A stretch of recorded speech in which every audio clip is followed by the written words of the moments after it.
नमस्कार दोस्तों, आज के मार्केट सेंटिमेंट वीडियो में आप सभी का बहुत बहुत स्वागत है। आगे बढ़ने से पहले मैं आपसे अनुरोध करूंगा कि आपकी स्क्रीन पे जो आपको पॉइंट्स दिख रहे हैं उनको एक बार पढ़ लीजिए। मेरा कोई भी व्हाट्सएप ग्रुप या टेलीग्राम चैनल नहीं है। फेक कमेंट से आप कृपया करके सावधान रहिए।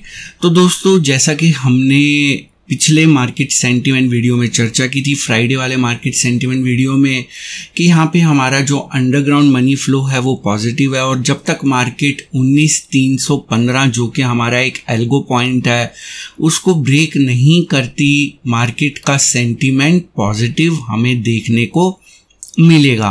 तो यहाँ पे मार्केट एक गैप डाउन के साथ ओपन हुई और हमारा जो न्यूट्रल पॉइंट था 19,270 था, जो कि कल का ऑलमोस्ट बॉटम था।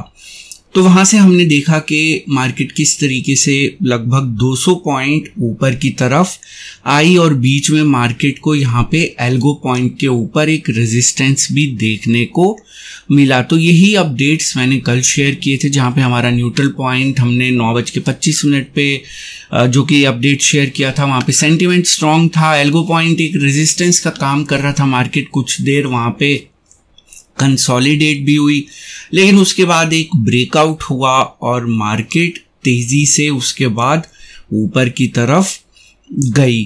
तो दोस्तों, यहाँ पे अगर आप डेली चार्ट देखेंगे तो आपको क्लैरिटी मिलेगी कि किस तरीके से हमारा एल्गो पॉइंट जो कि 19,315 है वो यहाँ पे सपोर्ट का काम कर रहा है पिछले काफ़ी समय से। तो यहाँ पे अगर आप देखेंगे जुलाई के बाद यहाँ पे मार्केट के अंदर ये सपोर्ट का काम कर रहा था। मार्केट एक बार नीचे आई अगस्त की शुरुआत में, वहां से फिर बाउंस बैक हुआ दोबारा, फिर यहाँ पे कल सपोर्ट लेने की कोशिश की गई। दोस्तों, जहां तक कल के इंट्राडे मनी फ्लो की बात है तो वहां पे हमें जो है कॉल बाइंग देखने को मिली थी, ना कि पुट राइटिंग। और हमारा एक बेसिक नियम है कि जब भी बड़े प्लेयर्स राइटिंग की बजाय पुट राइटिंग की बजाय कॉल बाइंग करते हैं तो वहां पे एक बड़े मूव की संभावना होती है। मैं फिर आपको क्लैरिफाई करना चाहूँगा, स्टॉक मार्केट एक हाई प्रोबेबिलिटी सेटअप होता है। यहाँ पे कोई भी चीज़ कंफर्म नहीं होती, केवल हम ये पता लगा सकते हैं कि कौन से इवेंट के होने की संभावना सबसे ज़्यादा हाई है और वो हमें मनी फ्लो उसमें सहायता करता है। तो दोस्तों, अगर हम कैश की एक्टिविटी देखें तो FIIs ने फ्राइडे को भी कैश में सेलिंग की थी, तो उन्होंने कल भी यहाँ पे कैश के अंदर सेलिंग करी, लेकिन DIIs ने मार्केट को सपोर्ट करने की कोशिश करी। तो यहाँ पे सपोर्ट करने के लिए नॉर्मली रिलायंस की सहायता ली जाती है। मार्केट फ्लैट क्लोज हुई। तो यहाँ पे आप देखेंगे कि कल के जो स्टॉक्स जिन्होंने मार्केट को सपोर्ट करने की कोशिश की उसमें प्रमुख स्टॉक्स थे रिलायंस, इन्फी, ICICI बैंक। नीचे ले जाने वाले स्टॉक्स में SBI और HDFC बैंक हमें दिखाई दे रहे हैं। तो ऑप्शन चेन की सहायता से आप पता लगा पाएंगे कि मार्केट ने जो है पुट राइटर्स का स्टॉप लॉस यहाँ पे हिट किया। तो मार्केट में ये खेल चलता रहता है, कभी कॉल राइटर्स का स्टॉप लॉस हिट होता है, कभी पुट राइटर्स का स्टॉप लॉस हिट यहाँ पे होता है। तो जहाँ तक कैश के मनी फ्लो की बात है, कैश का मनी फ्लो कल पॉजिटिव था। D2C रेशो सजेस्ट कर रही है कि मार्केट को डेरिवेटिव्स ने कंट्रोल किया। डेरिवेटिव्स में खास तौर पे ऑप्शंस ने मार्केट को कंट्रोल करने की कोशिश की। जैसा कि मैंने आपको बताया, वहाँ पे कॉल बाइंग की एक्टिविटी हमें देखने को मिली थी सुबह 9:25 से पहले, जिससे हमारा मनी फ्लो जो है वो पॉजिटिव हो गया था।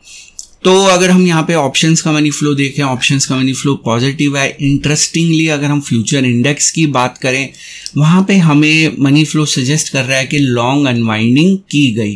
तो मार्केट ये लॉन्ग अनवाइंडिंग तब की गई जब मार्केट ऊपर की तरफ आई, मतलब जब मार्केट ऊपर आ चुकी थी उस समय यहाँ पे लॉन्ग पोजीशंस को क्लोज किया गया, मतलब जब मार्केट 19,425 के आसपास थी।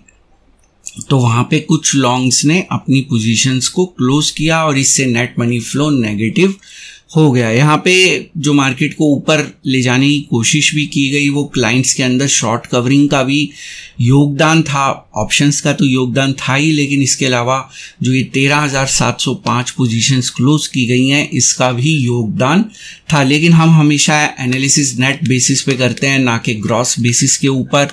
तो नेट बेसिस में हमेशा जो है हमें, अगर ऑप्शंस के अंदर कॉल बाइंग की गई और फ्यूचर्स के अंदर जो इंडेक्स शॉर्ट की पोजीशंस क्लोज की गई, शॉर्ट कवरिंग की गई, तो हम देखते हैं कि मनी फ्लो किसका ज़्यादा था। तो वो ऑप्शंस के अंदर जो कॉल बाइंग की गई थी उसका मनी फ्लो ज़्यादा था, इसलिए हम फाइनल कंक्लूजन में जिसका मनी फ्लो ज़्यादा होता है उसको लेते हैं। तो दोस्तों यहाँ पे फ्यूचर इंडेक्स जो है वो लॉन्ग अनवाइंडिंग की तरफ इशारा कर रहा है। बड़े प्लेयर्स की एक्टिविटी में कोई बदलाव नहीं हुआ। और अगर हम फ्यूचर्स ओपन इंटरेस्ट की बात करें तो यहाँ पे ओपन इंटरेस्ट डिक्रीज हुआ। मार्केट ऑलमोस्ट फ्लैट थी, लेकिन दिन के दौरान मार्केट ऊपर की तरफ गई। तो हम अगर नेट मूवमेंट को देखें तो यहाँ पे लॉन्ग अनवाइंडिंग की तरफ इशारा किया जा रहा है। तो आज जो है ओपन इंटरेस्ट और जो इंडेक्स फ्यूचर्स का मनी फ्लो है वो दोनों हमें लॉन्ग अनवाइंडिंग की तरफ इशारा कर रहे हैं। तो दोस्तों वीडियो अगर आपको पसंद आ रहा है लाइक करिए, चैनल को सब्सक्राइब करिए और उसके साथ बेल आइकन को क्लिक करिए। वीडियो नहीं पसंद आ रहा है डिसलाइक करिए, चैनल को अनसब्सक्राइब भी कर सकते हैं। तो यहाँ पे अगर हम कंक्लूजन के तौर पे देखें तो सरफेस मनी फ्लो जो है वहाँ पे हमारा कैश का मनी फ्लो जो था वो पॉजिटिव था, ऑप्शंस का मनी फ्लो पॉजिटिव है। फ्यूचर्स के अंदर लॉन्ग अनवाइंडिंग की गई जो कि वीकनेस की तरफ संकेत देता है। तो मेजॉरिटी डेटा पॉइंट्स जो हैं वो सरफेस मनी फ्लो के हमें स्ट्रेंथ की तरफ इशारा कर रहे हैं। FIIs की जहाँ तक बात की जाए, कैश में मनी फ्लो नेगेटिव, ऑप्शंस के अंदर जो मनी फ्लो है वो पॉजिटिव है, फ्यूचर्स के अंदर कोई एक्टिविटी नहीं। तो बेसिकली इनका ओपिनियन इस समय न्यूट्रल है। मार्केट में कैश सेलिंग जो है मेरे हिसाब से वेस्टर्न FIIs कर रहे हैं। ऑप्शंस के अंदर जो पॉजिटिव मनी फ्लो है वो मेरे हिसाब से सिंगापुर FIIs यहाँ पे ऑप्शंस की सहायता से मार्केट को सपोर्ट कर रहे हैं और फ्यूचर्स में कोई खास एक्टिविटी नहीं देखने को मिल रही। तो सरफेस मनी फ्लो पॉजिटिव है। जो FIIs हैं उनका जो ओपिनियन है या उनका जो एक नेट मनी फ्लो है वो न्यूट्रल है।